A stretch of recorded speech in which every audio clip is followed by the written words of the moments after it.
Merci, c'est super. On se concentre sur ce qui est donné. Donc, je vais vous partager ma première pensée que j'avais quand j'étais là. C'est pas la première sur la méditation, puisque j'ai préparé un message comme on fait avant chaque culte. Mais en fait, j'écoutais le message à Benjamin et je dis, en fait, il parle de moi, en fait. Ma femme t'a appelé. Et oui, parce qu'en fait, si ensemble nous considérons, je voudrais qu'on s'amène ensemble en communion dans la présence de Dieu. On y est, puisque tout est donné avant. Dario prépare la musique, on confesse, on dit des paroles. Peut-être on arrive tous, enfin une partie avec des poids, des lourdeurs, ou on arrive peut-être par habitude. On peut en faire partie, ceux qui viennent régulièrement. Je fais partie, on vient le dimanche, on va à l'église, voilà. Mais en fait, voilà, on a un rendez-vous et c'est le moment de la prédication, c'est le moment, on va dire, où Dieu veut nous adresser. Alors bon, aujourd'hui, il se sert de moi, notre fois de Pasteur Johan, Dario, Yvan, Benjamin, Dieu se sert, utilise, voilà, on est juste disponible, mais on n'est pas capable en fait. C'est exactement ce que tu disais, Benjamin. C'est si vous réalisez, si je crois, si vous croyez, si je crois que Dieu peut m'utiliser vraiment pour amener un message de sa part, et si je m'arrête 2 minutes sur ça, ça me fait flipper en fait. Parce que je pourrais simplement dire, mais attends, mais qui je suis? Et vous pouvez vous dire exactement la même chose. Dieu s'adresserait à moi? Naturellement, ce n'est pas envisageable. Soit parce que vous croyez que Dieu ne s'intéresse pas à vous, parce que vous n'êtes pas intéressant. Pourquoi? Parce que peut-être pas grand-chose à donner. Ou peut-être vous pensez que Dieu ne s'intéresse pas à vous parce qu'il y a beaucoup trop de choses et Dieu en a bien assez à faire sur la planète Terre avec d'autres choses que vous. Et tout ça n'est pas la vérité, en fait. Dieu s'est fait homme. C'est pour ça que quand on regarde Jésus-Christ, tu l'as dit, il a laissé faire quelque chose, bien sûr, qui était prévu, dans le but de t'atteindre, de m'atteindre. Et la pensée que j'avais là, c'est Seigneur, j'ai un message, là, on va lire un passage, et à chaque fois, ça me fait la même chose. C'est Dieu qui me dit,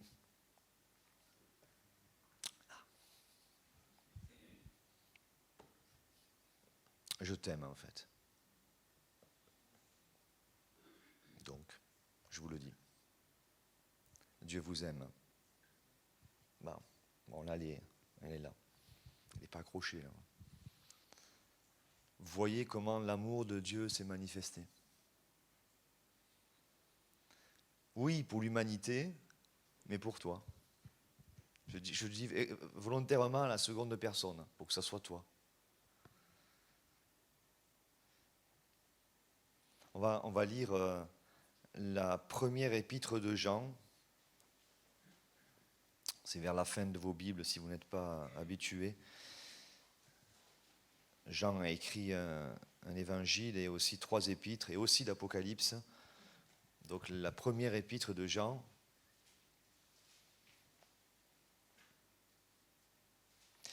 Jean, on peut enfin, il se démarque des autres dans une particularité parce que chacun dans la Bible, c'est comme nous, ils ont chacun leur particularité. Jean, c'était le colleur à Jésus, il était collé. Lui, il aimait ça, lui, les câlins, vous voyez, il aimait être proche. Et d'ailleurs, Jésus va lui confier sa maman après. Mais vous voyez, il y avait ce côté proximité, être collé contre lui, parce que voilà, peut-être qu'il a été. Ce sont des tempéraments. Et Pierre, c'est moi j'y vais, ou est-ce qu'il y a baston, quoi, j'y vais, quoi, tu vois, c'est ce que tu disais, Benjamin, tu vois, lui, Pierre, il va dire carrément, il va dire à Jésus, non, mais t'inquiète, tu vas pas aller à la croix, quoi, te fais pas du souci avec tout ça, vous voyez, mais c'est vraiment des personnages, c'est nous, Vous pouvez trouver des traits de caractère. Mais Jean, il a cette... c'est pas mieux, c'est pas moins. Peut-être c'était une faiblesse aussi, peut-être des fois. Parce que on peut imaginer qu'un personnage comme ça qui était collé à Jésus, quand Jésus est parti, ça a dû lui faire peut-être un petit coup de déprime. Enfin, à tous. Mais peut-être plus encore à ceux qui étaient collés à l'homme. Peut-être trop à l'homme, on va dire. Vous voyez. On va lire ce début de la première épître de Jean, chapitre 1. Ce qui était dès le commencement, ce que nous avons entendu, ce que nous avons vu de nos yeux, ce que nous avons contemplé et que nos mains ont touché, concernant la parole de vie, il parle de Jésus, hein, car la vie a été manifestée et nous l'avons vue et nous lui rendons témoignage et nous vous annonçons la vie éternelle qui était auprès du Père et qui nous a été manifestée. Il parle de Jésus. Ce que nous avons vu et entendu, nous vous l'annonçons à vous aussi, afin que vous aussi vous soyez en communion avec nous.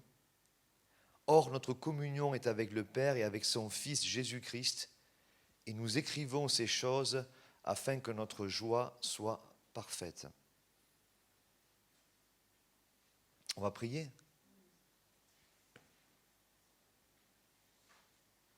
Pas d'une manière habituelle non plus, juste pour que dans ce qu'on adresse à Dieu, nous le croyons. Seigneur Jésus, bénis ce message, Seigneur, bénis ces paroles et que ton Saint-Esprit qui le désire tant, ton amour qui désire tant nous atteindre, puisse nous convaincre de ce que tu veux nous dire particulièrement. Je prie que tu soignes ce matin, je prie que tu guérisses, Jésus, je prie que tu sauves chacun de nous de ce qui peut nous perdre dans nos vies, de ce qui peut nous occuper, de ce qui peut nous distraire et nous faire rater tous les bienfaits qu'il y a en toi, Jésus. Merci pour l'Église, Seigneur. Merci pour la communion, merci pour ces mystères qui nous dépassent. Merci pour ta grâce qui s'adresse à des pécheurs sauvés par grâce. Et merci pour ta nature que tu nous donnes. En ton précieux nom, Jésus, nous prions. Amen. Donc Jean, cette proximité, ce que nous avons entendu, donc évidemment, pendant 3 ans, ils ont entendu, ils ont vu, ils ont contemplé. Vous avez vu, si vous faites attention, il y a voir et contempler qui parle bien sûr d'un arrêt sur image. Ils ont réfléchi. Vous pouvez penser que... Imaginez-vous, là. Moi, j'aime beaucoup m'imaginer. J'aime pas jouer la comédie, mais me refaire les images. Ça m'aide, ça me parle. Vous voyez, ça me parle. Hein, c'est comme vous êtes là aujourd'hui, bon, mais regardez, vous avez Jésus, vous faites partie de l'équipe, ou des 12, ou vous faites partie des autres qui étaient là aussi, parce qu'il y avait aussi des gens qui s'approchaient, qui étaient des disciples. Il n'y avait pas que les 12 apôtres, il y avait des disciples. Et vous regardez, et alors vous entendez, Jésus parle, vous entendez. Il dit, si un homme né de nouveau, il ne peut voir le royaume de Dieu. Jésus parle, hein, il raconte des histoires pour nous faire comprendre les choses. Et vous êtes assis là, vous écoutez, mais plus que ça, vous contemplez. Je vais employer le mot, mais ce n'est pas le truc, mais vous comprendrez. C'est comme un spectacle, c'est-à-dire vous y êtes allé, mais vous voulez tout prendre. Vous écoutez ce qu'il dit, vous dites, waouh, j'entends bien les mots, je vois bien même, waouh, Seigneur. Et c'est carrément, c'est pour moi cette histoire-là. Dieu s'est fait homme et moi je suis là. Je suis là. Vous êtes là. Vous voyez, je n'aime pas la religion. C'est-à-dire, on est venu là parce que il faut venir, on nous a dit de venir. Enfin, je viens là parce que c'est le dimanche.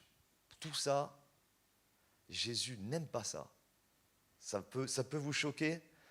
Aujourd'hui, il y a des millions de personnes qui se rassemblent sans aucune conviction sur la planète Terre. Des millions, des milliers. Je ne parle pas des millions quand même, qui se rassemblent sans conviction. Ils y vont et ils sortent comme ils sont venus. Il vaut mieux aller faire le marché aux puces. ça, au moins, ça rapporte un peu d'argent, ça permet de se débarrasser de son... Ça apporte quelque chose. Aller à l'église sans avoir la conviction d'attraper quelque chose de Dieu, ça s'appelle être athée ou être non-croyant ou être religieux. Et Jésus et les religieux, vous savez, ce n'était pas le grand amour. Hein. Les religieux, ils ont dit, il faut le crucifier, lui, parce que ses paroles nous saoulent. Il les a dérangés totalement. La religion à moi, Dieu n'aime pas ça. Jésus n'aime pas ça. Jésus, il dit, ce que tu as entendu, ce que tu as vu, ce que vous avez contemplé, mais est-ce que vous le contemplez? Parce que j'aurais pu être... Et d'ailleurs, les gens, pour garder l'image, qui regardaient Jésus de loin, ils étaient là... Ah oui, ouais, au fait, tu sais, j'ai mal au bras, là. Tu peux t'occuper du bras, au fait? Ça ne s'intéresse pas à moi. Qui je suis, moi.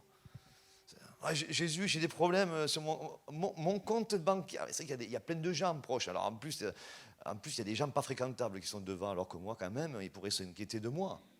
Il y a des prostituées, il y a des gens, là. Alors l'autre, c'est un collabo, en plus. Matthieu et tout ça, là, il fait des trucs avec les Romains, avec les Juifs et tout. Attends, mais ils sont devant. Moi, je peux même pas m'approcher. Attends, moi. Vous voyez, et en fait, pourtant, l'accès, je l'ai, c'est que moi, il n'y a pas moi. La vie avec Dieu, c'est un échange. Christ, il dit, regarde, si tu veux me suivre, tu prends ma croix, tu me suis chaque jour et tu vas voir, là où je serai, tu seras. C'est un échange de vie.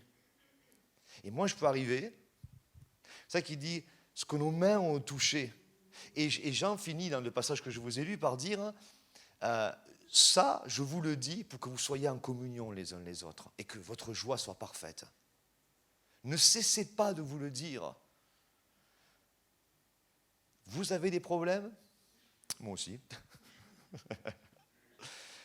Où est Jésus dans mes problèmes? On pourrait dire, il est au courant. Non, je le redis. Où est Jésus? Est-ce qu'on n'a pas un problème? Peut-être. Est-ce que le problème ne dure pas parce que peut-être Jésus n'y est pas? Oui. Et Dieu se sert des problèmes. On a entendu tout à l'heure Néhémie. Vous la connaissez cette histoire? C'est sûr qu'on arrive à Jérusalem, qui était c'est la capitale de Dieu pour les religieux de l'époque. La ville est rasée.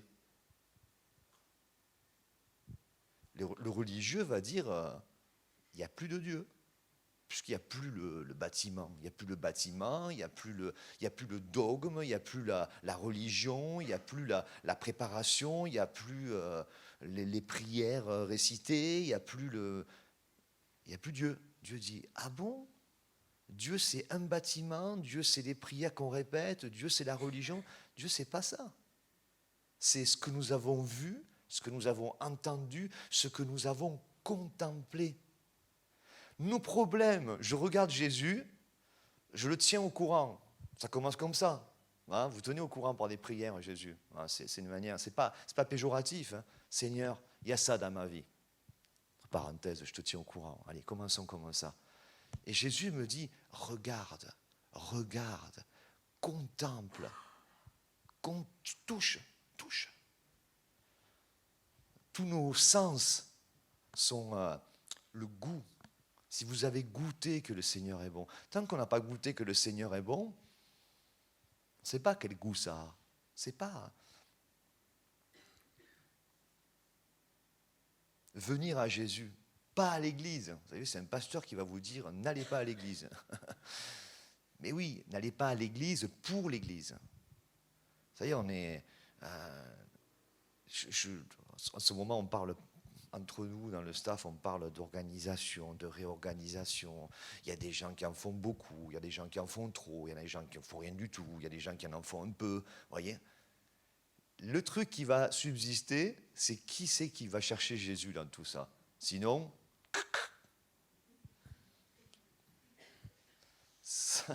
c'est comme ça. C'est pareil dans un couple. Hein. Il y en a un qui fait, l'autre il fait moins, l'autre il fait mieux, l'autre il fait pas assez, l'autre il va plus. La question, c'est où est Jésus? Est-ce que le couple 1 et 1 regarde Jésus, il touche, il contemple, et là du coup, le couple, ça va aller. Ça va aller. Parce que là, c'est la vie céleste qui est manifestée. Hein, je vais souvent donner cette image. Ne vous inquiétez pas, il n'y a rien. Hein. Venez pas après mettre un cierge là. Hein. Je blague. Mais vous voyez, ça existe à tellement d'endroits, ça. On pense que là, il y a quelque chose. Il n'y a rien là. Là, il n'y a rien non plus. Vous voyez, il n'y a rien. C'est Jésus qui est toute chose. Et il donne la vie. Il a dit, je suis le chemin, la vérité, la vie. Nul ne vient au Père que par moi. Enlever Jésus de cette église, vous voyez, c'est terminé. On pourrait être les plus organisés. On pourrait avoir une capacité, Dario, Benjamin, Yvan, de dormir 2 heures par nuit et être en pleine forme pour, pendant les 22 autres heures, faire les œuvres de l'Église. Ça serait nul. Vous voyez ? Et les gens ne seraient pas transformés. Alors, oui, peut-être qu'on aurait, je ne sais pas moi, 3 étages de plus, 14 temps d'évangélisation. Enfin, je ne crois pas qu'on aurait 14 temps d'évangélisation d'ailleurs. On ne les aurait pas, mais on aurait plein de choses. On aurait plein d'activités. Enlevez Jésus de vos vies. Dès que j'enlève Jésus, vous voyez, ton message m'a soufflé. Je l'attendais parce que je me suis dit, ça va me donner le déclic pour où on va là-dedans. Ça, il y a des choses de noter, mais où est-ce qu'on va aller là-dedans ? Néhémie, pas capable. Moïse, pas capable. Paul, incapable. Pierre, très capable, mais incapable. Vous avez les personnages, vous en avez 40 dans la Bible déjà. Bon, il y en a plus, hein. Mais il y a 40 qui ont écrit. Vous les prenez tous, réfléchissez 2 minutes, vous verrez. Tous des incapables. Sans Jésus. Des héros de la foi, des zélés avec Jésus. Et d'ailleurs, vous voyez, tant de passages où Jésus va leur faire « Eh oh !» Les disciples, ils arrivent comme des fous à un moment donné. Ils arrivent, il est là toujours. Et on a vu ça, on a vu ça, on a vu ça. Il y en a qui disent que tu es ça, il y en a qui disent que tu es lui. Jésus dit, et vous dites quoi ? Non, mais là-bas on a vu, l'autre il fait ça, l'autre il dit ça, il prêche au nom de Jésus. D'accord, et toi ? Dimanche, tu es allé à l'église, il est chouette le pasteur, hein, il est super. Ok, et toi ? Plein de douceur dans ta vie.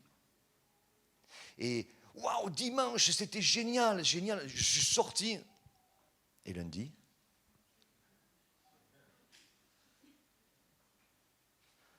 où sera Jésus lundi ? C'est pas le jour du Seigneur. Hein. Je blague. Où sera Jésus lundi dans ma vie ?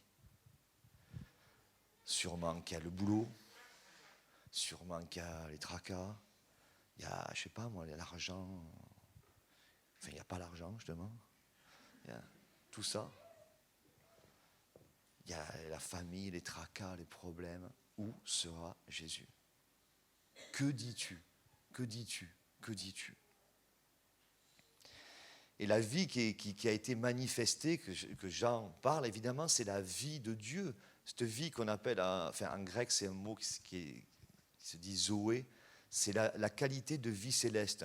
Et ce matin, en regardant ce texte, c'est la vie du ciel, la vie de Dieu, de l'incarnation en le Fils, qui est venu marcher pendant un temps sur la terre pour accomplir la mission pour laquelle j'espère on est là ce matin.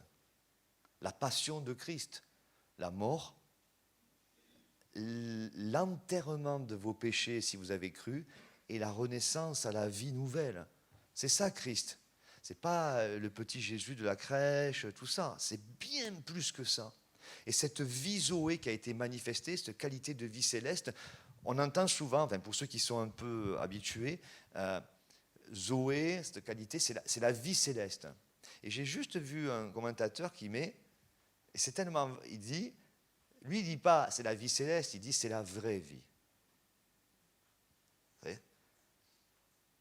La vie que Dieu veut nous donner en contemplant. Contempler pour moi ça veut dire aller un peu plus loin que voir de loin. Parce que dans le même passage, vous avez, nous l'avons vu et nous l'avons contemplé. Au premier regard, pour moi, ils disent deux fois la même chose. Non, ce n'est pas les mêmes mots. Et dans l'original, ce ne sont pas les mêmes mots. Il s'agit vraiment d'un regard et puis de scruter, de réfléchir, de se dire c'est qui, pourquoi il dit ça, qu'est-ce qu'il pense de moi. Et cette vie-là qu'on peut recevoir dans la communion, dans l'acceptation aussi de ce que Dieu dit de nous, à savoir ce que je disais au début, je t'aime, ça, c'est la vraie vie. C'est pour ça que je taquine le côté religieux qui est en moi, voilà, qui est, voilà, l'église c'est le dimanche, voilà, l'église c'est pour, voilà, vous avez vu Benjamin, Pasteur Johan, Dario, ça ce sont des hommes de Dieu, quoi, mais moi. Et Jésus vous dirait, qu'est-ce que tu dis, toi? Et ça ne serait pas, mais qu'est-ce que tu dis, toi? Non. Vous l'entendriez dire, qu'est-ce que tu dis? Vous seriez en train de contempler.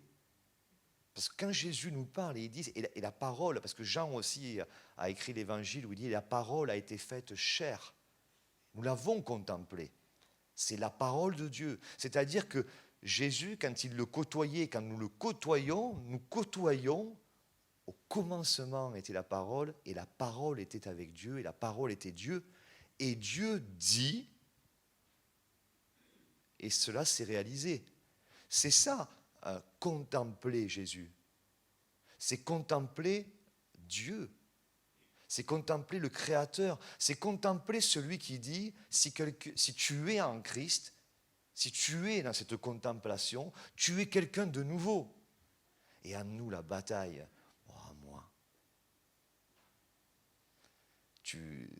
C'est marrant, on peut vraiment, et Dieu a, enfin, vous avez de l'humour, j'espère, certains plus que d'autres, ça c'est pas un problème, mais Dieu a créé l'humour. Donc on peut avoir, en restant sérieux, de l'humour. Parce que combien de fois, et Dieu, je ne sais pas s'il le prend à l'humour, mais combien de fois je peux dire à Dieu, non mais, tu ne sais pas ce que je vis. Vous voyez, vous pouvez sourire, parce qu'on le fait. On va dire à Dieu, tu ne sais pas ce que je vis. Et Jésus nous dirait, tu dois me contempler quand même d'un peu loin, non? Pour penser, peut-être tu ne le dis pas à voix haute, mais pour penser que je ne connais pas ta vie, tu n'es pas converti, c'est-à-dire que tu n'as jamais reçu la vie, voilà.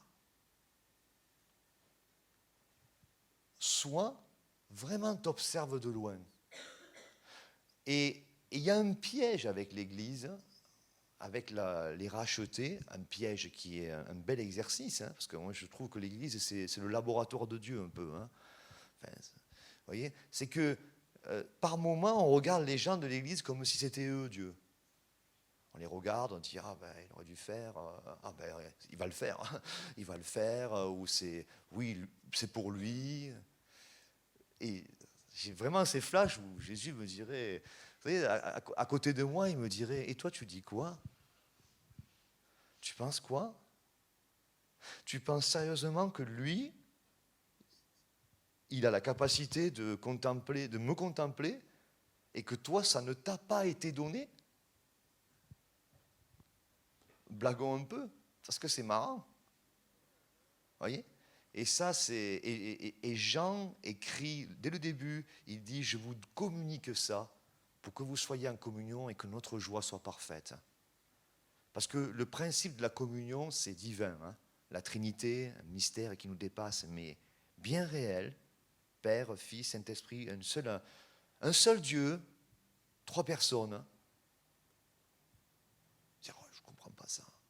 observe, tu verras. Observe. Et il veut l'annoncer, ça, Jean. Il dit, moi, j'étais... Il ne le dit pas comme ça, mais quand on le lit, on comprend. J'étais proche, j'étais collé. Et je veux vous le dire, je l'ai observé, j'ai écouté. Et vous savez, c'est ce que nous devions faire. Vous dire, oui, mais il n'est pas là. Si vous avez des Bibles, vous avez une Bible, vous avez la parole inspirée de Dieu. Et là aussi, on va dire, l'homme naturel va dire, oui, mais ça c'est les hommes qui l'ont écrit, oui, mais ça c'est... Jésus dirait pareil. Tu l'as observé de près, ma parole, pour dire ça?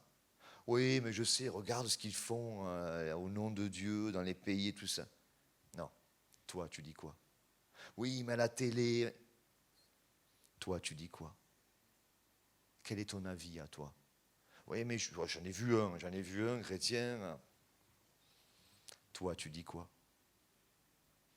Et on peut jouer à ce jeu. Il y en a qui jouent pendant toute une vie comme ça. Toute une vie, ils vont dire à Dieu, oui, mais j'en ai vu un, oui, j'en ai vu l'autre. Et Jésus nous dirait, ça dépend, tu peux le prendre bien, tu peux le prendre mal. Ça a commencé un peu comme ça. Adam, il a dit, c'est pas moi, c'est... Regarde là, elle. Et elle a dit, regarde-le lui là. Pss, pss. Tu vois, ça a été les fruits des gens, de l'être humain qui ne scrutent plus, qui ne regardent plus, qui ne contemplent plus Dieu. Vous voyez? Évidemment, quand on ne contemple plus Dieu, on se retrouve comme Adam et Ève.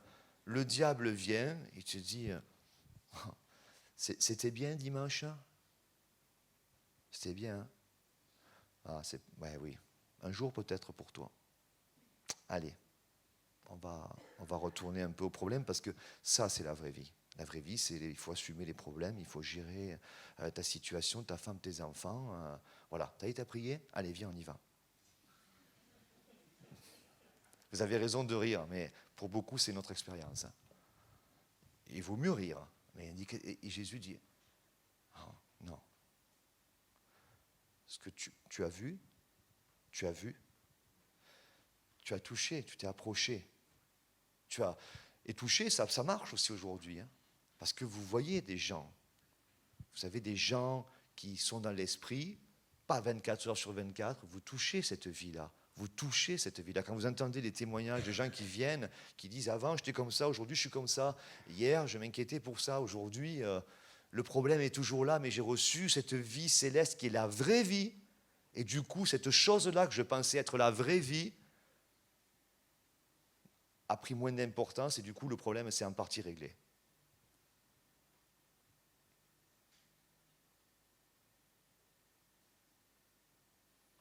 Je regardais,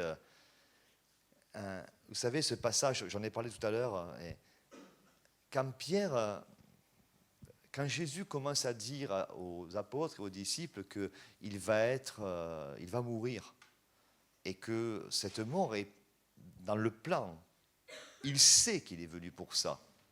Et il vient un moment où il leur dit, ça va arriver. Et c'est là que Pierre, vous savez, a cette réaction de dire non, non, non. Et si vous le lisez, c'est dans Matthieu 16, 22, 23, vous allez voir, il y a comme des choses un peu contradictoires, parce qu'encore une fois, comme je vous le disais, j'aime bien m'imaginer la scène. En fait, Pierre, il prend... on va le lire. Matthieu 16.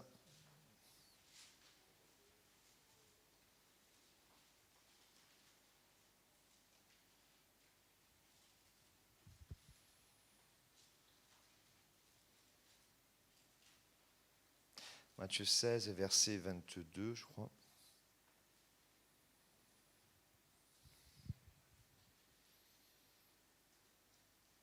« 21. Dès lors, Jésus commença à faire connaître à ses disciples qu'il fallait qu'il allât à Jérusalem, qu'il souffrit beaucoup de la part des anciens, des principaux sacrificateurs et des scribes. Voyez de qui? Des religieux. C'est pas la prostituée, c'est pas les gens qui... C'est des gens qui regardaient de loin, qui disaient « Mais qu'est-ce qu'il fait, quoi ?» C'est pas comme ça qu'on est libéré dans la vie. Dans la vie, on est libéré à force de sacrifices. Tu vois, tu fais des bonnes actions, tu fais des bons trucs, tu fais ça. Donc ces gens-là ont mis à mort Jésus. Enfin, qu'il souffrit beaucoup de la part des anciens, des principaux sacrificateurs et des scribes, qu'il fut mis à mort et qu'il ressuscita le troisième jour. Pierre, l'ayant pris à part, se mit à le reprendre et dit, « À Dieu ne plaise, Seigneur, cela ne t'arrivera pas. » Vous le voyez le sketch? Vous pourrez le jouer. Hein, le gars, c'est moi. Hein. C'est moi. Je marche avec Jésus pendant des mois et des mois. Il m'explique quelque chose, mais là, ce jour-là, sûrement que Pierre, il était, comme ça m'arrive aussi, hein, un peu naturel et un peu... bon, allez, on y va, on a faim, là, tu vois. Ce jour-là, il n'observait pas. Hein. Mais c'est écrit pour nous enseigner. Vous voyez, c'est pas que de l'histoire, vous voyez, c'est pas une belle histoire. Certes, c'est une belle histoire, mais qui est là pour nous donner. Pierre était juste appelé, un appel particulier, mais il était comme vous et moi. Pierre, l'ayant pris à part, se mit à le reprendre et dit, « À Dieu ne plaise, Seigneur, cela ne t'arrivera pas. » Mais Jésus, se retournant, dit à Pierre, « Vous avez remarqué... » Alors, j'essaie de calculer, moi. Pierre prend Jésus, et pourtant, c'est Jésus qui se retourne après. J'arrive pas à voir comment ça fait, l'histoire. Vous imaginez, je prends quelqu'un, je dis, attends, viens, je vais t'expliquer. Viens, je vais t'expliquer. Et pourtant, Jésus, il est devant, là, puisqu'il va se retourner. Juste, ça me fait réfléchir. Je dis, Jésus, regarde pas, en fait, cet aspect-là de Pierre. Il a besoin de nous enseigner quelque chose. Et c'est comme s'il mettait Pierre à part de l'histoire, parce qu'il va lui répondre, « Arrière de moi, Satan, tu mets en scandale, car tes pensées ne sont pas les pensées de Dieu, mais celles des hommes. » Mais moi, c'est pas ça que j'aurais répondu. J'aurais dit, « Pierre, qu'est-ce que tu fabriques ?» J'aurais commencé par adresser Pierre. Mais il l'adresse à Pierre. Mais il veut différencier la pensée que Pierre, à ce moment-là, une pensée très naturelle que vous avez, vous et moi, c'est que Jésus est devenu quelqu'un qui a vraiment perdu la véritable valeur de celle qu'il a. Et Jésus s'adresse à la partie naturelle. Il va dire, arrière de moi, Satan, parce que moi, personnellement, j'aurais dit, oh Pierre, tu sais qui je suis ou quoi? T'es vraiment dans la chair, quoi. Et une fois que je l'aurais bien matraqué, j'aurais dit, mais je t'aime quand même. Hein. Et Jésus s'adresse à celui qui pilote ça, à ce moment-là. Parce que Pierre n'était plus dans une observation de Jésus. Pierre regardait qu'on allait perdre quelqu'un, il allait perdre l'homme là, sur lequel il n'y avait plus qu'à suivre. Et très certainement, ça pouvait inquiéter. Parce que s'il n'y est plus, c'est moi qui me retrouve là. Non, tu ne vas pas y aller, tu vas rester, on va gérer, on est bien comme ça. On est bien comme ça. Toi, tu mènes le truc, tu fais les choses, nous on suit, tu nous dis, on va là-bas, on fait quoi? On prend du pain, on va chercher du pain, on aime bien ça. On aime bien ça. Toi, tu le fais, nous on suit. Mais attends, tu nous dis que tu n'es plus là. Et Jésus reprend cette partie-là. Bien sûr qu'il s'adresse à Pierre, mais ce n'est pas Pierre son amour, parce qu'il aime Pierre. Vous connaissez quand même la suite de l'histoire. Comment Jésus particulièrement va s'adresser à Pierre un peu plus tard. Alors que entre ce passage et le jour où il lui dira « Occupe-toi de mes brebis », Pierre va quand même un peu le renier. Par 3 fois. Et Jésus l'avait averti en plus. Hein? Mais Jésus, vous voyez, c'est pas ça qu'il adresse. Il adresse ceux qui vous empêchent dans vos vies, dans ma vie, de profiter, de contempler l'œuvre de Jésus là où se trouve la vraie vie. Pierre, si je pouvais le commenter comme ça, ta vraie vie, elle est de me laisser mourir de me laisser partir afin que tu reçoives le Saint-Esprit et que tu sois mon témoin et que dans peu de jours, quand tu vas t'adresser, 3000 personnes vont se convertir. Si je te le disais, alors là, tu m'attaches pour pas que j'y aille. Parce que tu sais ce qui va t'arriver après. Vous allez recevoir une puissance de Saint-Esprit et vous serez mes témoins. Si tu savais exactement tout ce qui va se passer, tu pars en courant. Je le fais comme ça pour vous. Donc Jésus nous dit, le juste marche par la foi. Heureux seront ceux qui marcheront sans voir les choses. Parce que nous, on veut savoir à quelle heure on fait les trucs, c'est comment. Hein? Ça nous arrange bien quand quelqu'un, on peut le suivre. Voyez. C'est pour ça que le côté ma place, le leader, qui dirige, tout ça, c'est bien tout ça. L'église, super. Et Jésus me dit, mais toi. Demain, là, il n'y a plus ça. Tu fais quoi, toi? Il n'y a plus tout ça. Tu fais quoi, toi? Et Jésus adresse cette atmosphère, ce mensonge qui n'est pas la vraie vie, de dire, bon là, Pierre, il fait le fort, voyez, mais quelque temps après, il fera le faible. Hein. Là, il lui dit, non, mais tu n'iras pas. Et quelques temps après, je ne le connais pas. C'est un vrai yo-yo. Hein. Il est prêt à empêcher Jésus d'aller à la croix. Et il le rassure en plus. T'inquiète pas, ça va aller. Ah, je vous assure, des fois j'entends des gens parler comme ça. Je m'entends aussi. Hein. Mais, non. Je pense à des phrases des fois que j'entends. Et juste des chrétiens. Là, il n'y a plus d'humour. Là, il n'y a plus d'humour. Quand un chrétien dit, un chrétien sauvé, hein, je ne parle pas d'un chrétien de quelqu'un qui va à l'église ponctuellement et qui, les affaires de Dieu de loin.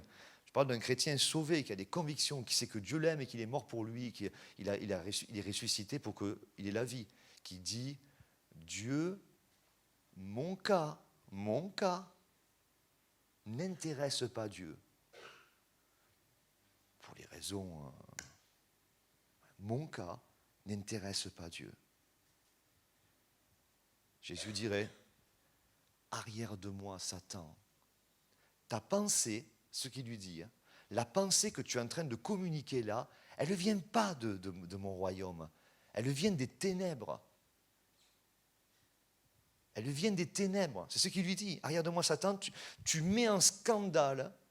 Et il y a une traduction qui dit, tu me tends un piège. C'est écrit là. Tu mets en scandale, c'est tu me tends un piège. Car tes pensées ne sont pas les pensées de Dieu, mais celles des hommes. C'est la pensée des hommes que de dire mon cas. Vous entendez que dans mon cas, il y a moi. Mon cas est trop pour Dieu. Arrière de moi, la pensée de Satan, de dire qu'un chrétien en a trop fait pour que le sacrifice de Christ ne soit pas suffisant, c'est une pensée diabolique. Dire à Jésus, tu n'iras pas à la croix, c'était une pensée diabolique. Mais c'est la même chose que de dire à Dieu, mon cas est trop.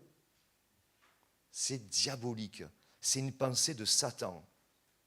Et nous haïssons ça. Parce que Jésus a inspiré cette vie, qualité céleste, cette vraie vie, a inspiré des hommes qui ont dit que là où le péché a abondé, la grâce a surabondé.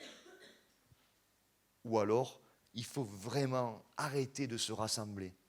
Il faut arrêter. Là où le péché a abondé, je ne sais pas ce que ça veut dire, moi, ça, le péché a abondé. C'est pas mentir sur je suis arrivé en retard parce que j'étais là-bas, quoi. Tu vois, c'est là où le péché a abondé. Je ne sais pas si dans vos vies ça vous arrive. La grâce a surabondé. Ça, c'est la vraie vie, ça. C'est ce que Jésus aurait dit. Mais ça, je ne l'entendrai que si j'étais là. Jésus me dirait, Et je viens, et vous voyez cette femme pécheresse, elle n'était pas là-bas, elle était là, comme ça. Waouh! Je suis misérable. Elle entend, là où ton péché a abondé, la grâce va surabonder. Et l'autre là-bas, moi, mon cas, tu sais, tu peux rien faire pour moi. Parole du diable. Parole diabolique. Mon cas n'intéresserait pas Dieu. Waouh! C'est rejeter carrément Jésus-Christ. C'est pour ça que nous devons, je terminerai avec la communion, nous devons nous encourager aussi les uns les autres, parce que ces paroles-là, vous les entendrez, vos frères, à des moments.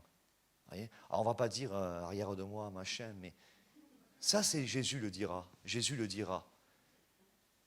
Mais en même temps, dans nos pensées, on sait que ces pensées-là ne sont pas les pensées de Dieu. Ce sont, dans le meilleur des cas, des pensées naturelles, mais les pensées naturelles, elles sont de toute façon inspirées par un esprit qui n'est pas l'esprit de Dieu. Et il n'y a pas trois royaumes. Hein. C'est ou le royaume de Dieu ou c'est pas le royaume de Dieu. Et nous entendrons des frères, des sœurs, nous entendrons une épouse, un époux, un enfant qui a déjà l'âge de raison, ou un enfant entendra ses parents dire « Ouais, mais pour nous, c'est foutu ».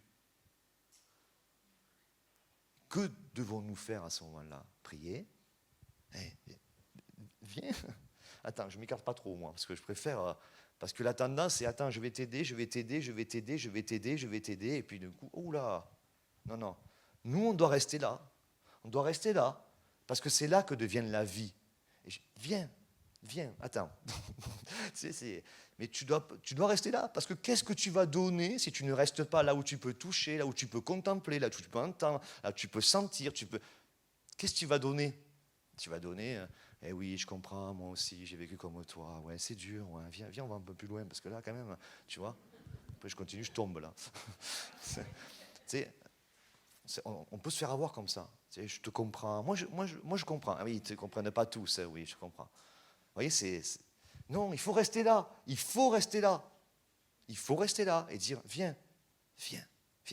Est-ce que tu veux de l'aide? Allez, venez là, 3-4, on va le prendre, on va l'amener, on va défaire le toit, on va le rentrer, comme ils ont fait ces hommes-là, pour ces gens qui étaient handicapés, paralysés. Mais des fois, on a des gens qui sont bien sur leurs jambes, mais qui sont paralysés, qui sont handicapés par un domaine de la pensée, un domaine qu'on leur a dit pendant des années. Hein, tu es nul.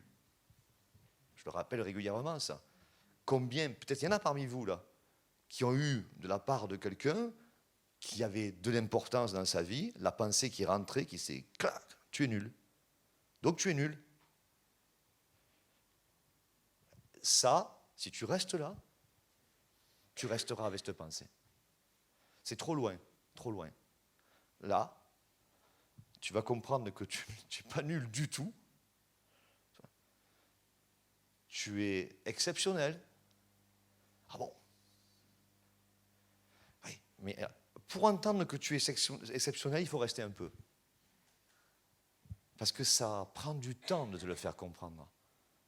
Ça a pris l'éternité passée, le plan de Dieu d'envoyer son fils venir, ça a pris tout ça pour venir me dire que j'étais exceptionnel. Ça a pris la mort de Christ et la résurrection de Christ pour venir me dire que j'étais exceptionnel.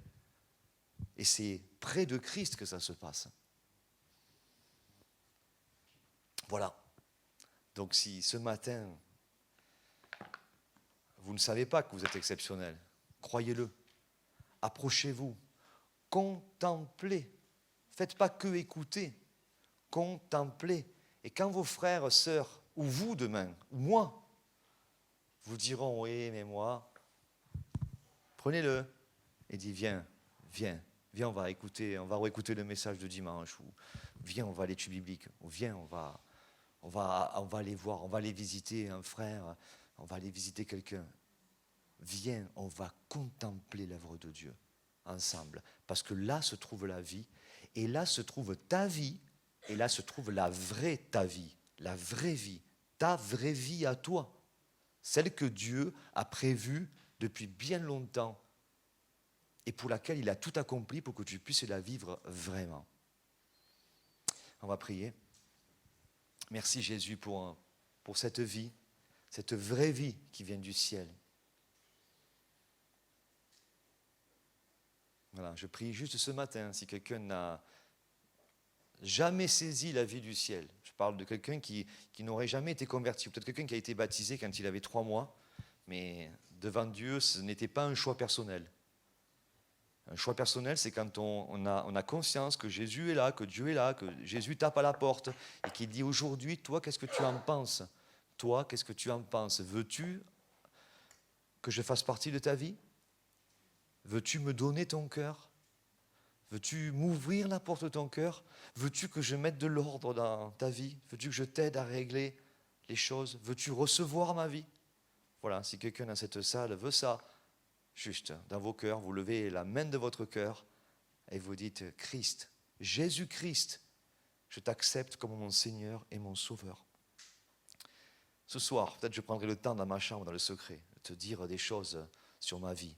Mais là, aujourd'hui, maintenant, je t'accepte et je sais que tu as payé pour moi et je deviens quelqu'un de nouveau parce que le prix a été payé. Et ça, ce sont les paroles du ciel. Je chasse au nom de Christ toutes les mauvaises pensées, les mensonges diaboliques et j'accepte la vie qui vient de Christ. Je te reçois dans mon cœur. Merci Jésus-Christ. Et je vais te contempler en ton précieux nom. Amen. Le culte est terminé. Passez un bon dimanche.